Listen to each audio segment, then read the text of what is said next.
Seniors, tricks para hindi magising sa gabi. Magandang gabi po mga ka-senior. Narito na naman ang inyong ka-senior health tips. Gabay natin para sa mas mahimbing na tulog, mas malinaw na isipan, at mas malakas na katawan kinabukasan. Mga ka-senior, napapansin niyo ba na kahit nakakatulog kayo agad sa gabi, madalas naman kayong nagigising sa kalagitnaan ng gabi? Minsan, pagising ninyo ay hirap na kayong makabalik sa tulog at kinabukasan, pagod pa rin ang pakiramdam. Kung ganito ang inyong nararanasan, hindi kayo nag-iisa. Maraming senior ang nakakaranas ng putol-putol na tulog at may mga dahilan kung bakit ito nangyayari. Pero ang magandang balita, may mga simpleng paraan upang mabawasan ng paggising sa gabi at magkaroon ng mas tuloy-tuloy na pahinga. Kaya sa episode na ito, pag-uusapan natin ang mga tricks para hindi magising sa gabi. Mga simpleng hakbang na maaari ninyong gawin simula ngayong gabi. Una, iwasan ang sobrang pag-inom ng tubig bago matulog. Mga ka-senior, mahalaga ang tubig. Pero kung sobra ang iniinom bago matulog, maaring magising kayo para umihi sa kalagitnaan ng gabi. Subukan ninyong uminom ng sapat na tubig sa umaga at hapon at bawasan ito pagdating ng gabi. Sa ganitong paraan, mas tuloy-tuloy ang inyong tulog.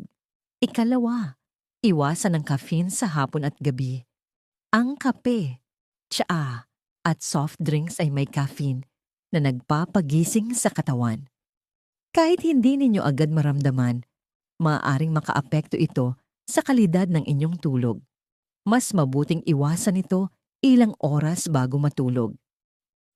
Ikatlo, panatilihin ang regular na oras ng pagtulog. Ang katawan natin ay nasasanay sa routine. Kapag pare-pareho ang oras ng pagtulog, mas nagiging tuloy-tuloy ang tulog. Mas bihira ang paggising sa gabi dahil sanay na ang katawan sa ritmo nito. Ikaapat, gawing komportable ang inyong kwarto. Siguraduhin hindi masyadong maliwanag o maingay ang paligid. Ang sobrang ilaw o ingay ay maaaring magising ang inyong katawan kahit natutulog. Panatilihing tahimik, malamig, at maayos ang inyong tulugan. Ikalima, iwasan ang mabigat na pagkain sa gabi. Kapag mabigat ang tiyan, nahihirapan ang katawan na magpahinga. Maaari itong magdulot ng discomfort na nagiging dahilan ng pagising sa gabi. Mas mabuting kumain ng magaan at mas maaga bago matulog. Ika-6, mag-relax bago matulog. Mga ka-senior, ang stress ay isa sa dahilan kung bakit nagigising tayo sa gabi. Kung puno ng iniisip ang utak, hindi ito tuluyang nakakapagpahinga. Maglaan ng oras para magdasal, huminga ng malalim, o mag-relax bago matulog. Ika-7, iwasan ang sobrang init o lamig. Ang hindi komportableng temperatura ay maaaring magising ang katawan.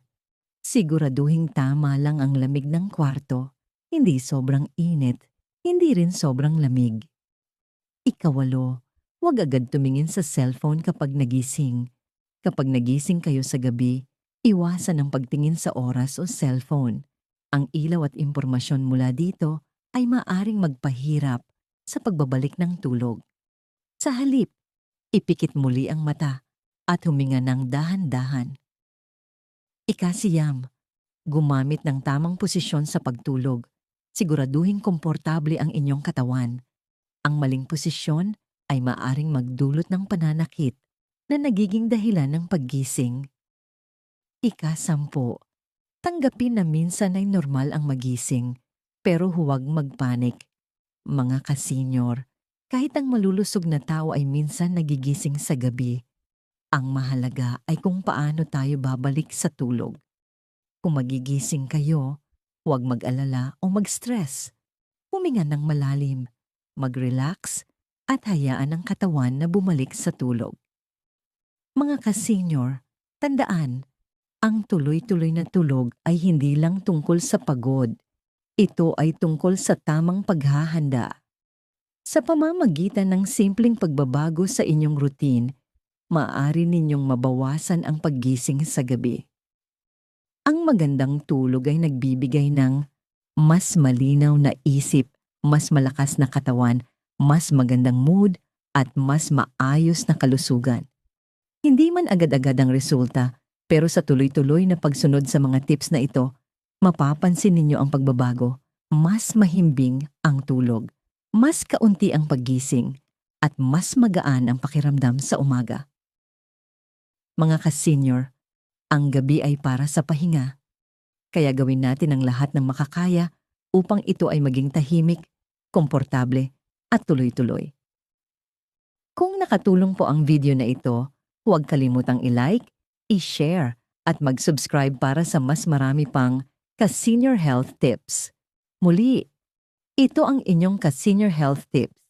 Nagpapaalala na ang mahimbing na tulog ay susi sa mas malusog at mas masayang buhay. Hanggang sa muli ka-senior, ingat po kayo lagi at God bless.